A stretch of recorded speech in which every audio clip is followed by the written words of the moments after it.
आणि एक महत्त्वाची बातमी आहे, वाल्मिक कराडला केस कोर्टात हजर केलेला आहे। खंडणी प्रकरणावर केस कोर्टात सध्या सुनावणी सुरू आहे। तर वाल्मिक कराडला केस कोर्टात हजर करण्यात आलाय। हत्येचा सहभाग तपासायचा आहे, 10 दिवसांची सीआयडी कोठडी द्या अशी मागणी होऊ लागली आहे। तपास अधिकाऱ्यांनी केस कोर्टाकडे ही मागणी केलेली आहे। वाल्मिक कराडचे व्हॉइस सॅम्पल घेतले आहेत असं देखील तपास अधिकाऱ्यांनी सांगितलंय।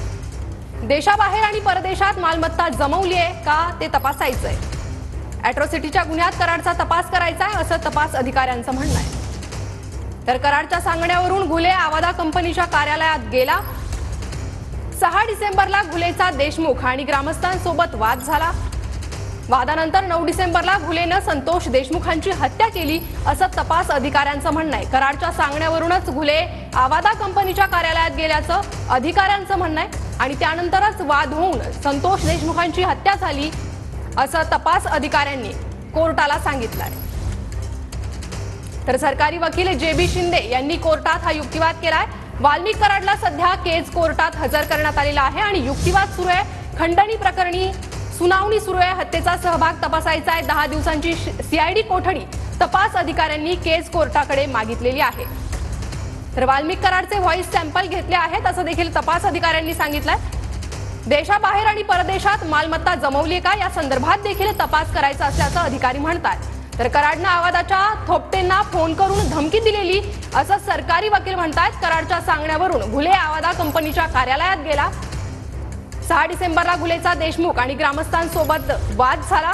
वादानंतर 9 डिसेंबरला घुलेनं संतोष देशमुखांची हत्या केली असं अधिकाऱ्यांनी कोर्टात सांगितलंय। कराडनं इतर कुणाच्या नावावर मालमत्ता खरेदी केली का या संदर्भात देखील तपास करायचा आहे। तर सरकारी वकील जेबी शिंदे यांचा सध्या कोर्टात युक्तिवाद सुरू आहे। कराडनं इतर कुणाच्या नावावर मालमत्ता खरेदी केली का हे तपासायचं आहे असं देखील अधिकाऱ्यांनी म्हटलंय। तर कराडने आवादाच्या थोपटेंना फोन करून धमकी दिली। कराडच्या आधी घुलेनंही थोपटेंना हातपाय तोडण्याची धमकी दिलेली।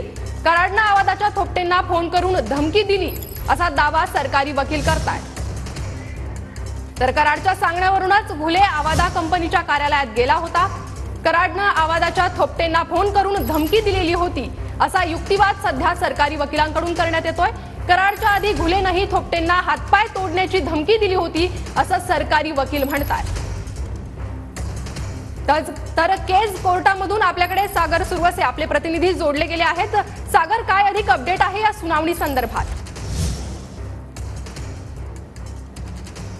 परंतु आपण पाहतो की खरं तर गेल्या अर्धा तासापासून जे आहे ते केस कोर्टामध्ये सुनावणी सुरू आहे आणि कराडला आज कोर्टात हजर करण्यात आलेला आहे। आणि या संपूर्ण प्रक्रियेमध्ये जे आहे ते सरकारी वकील जे आहेत जेबी शिंदे हे आपला युक्तिवाद जो आहे तो कोर्टासमोर मांडताना आपल्याला पाहायला मिळत आहेत। खंडणीचा गुन्हा जो आहे तो कराडवरती दाखल आहे आणि यामध्ये खरं तर आपण पाहतोय की सुदर्शन घुले हा जो खुनाच्या गुन्ह्यातला आरोपी आहे तर त्याने देखील या ठिकाणी हातपाय तोडण्याची धमकी जी आहे ती या ठिकाणी दिलेली आपल्याला कोर्टासमोर युक्तिवाद जो आहे तो पाहायला मिळतोय। सुदर्शन घुले याने जे आहे ते हातपाय तोडण्याची धमकी दिली होती। त्यानंतर कराडने जे आहे ते थेट यांना कॉल करून धमकी दिली, पैसे मागितले। त्यामुळे दहशतीखाली जे आहे ते हे सर्व प्रकरण जे आहे ते होतं आपल्याला पाहायला मिळतंय आणि त्यामुळेच कोर्टात आपण पाहतोय की खरं तर 10 दिवसांची पोलीस कोठडी जी आहे ती देखील या ठिकाणी मागण्यात आली आपल्याला पाहायला मिळतंय। वाल्मिक कराड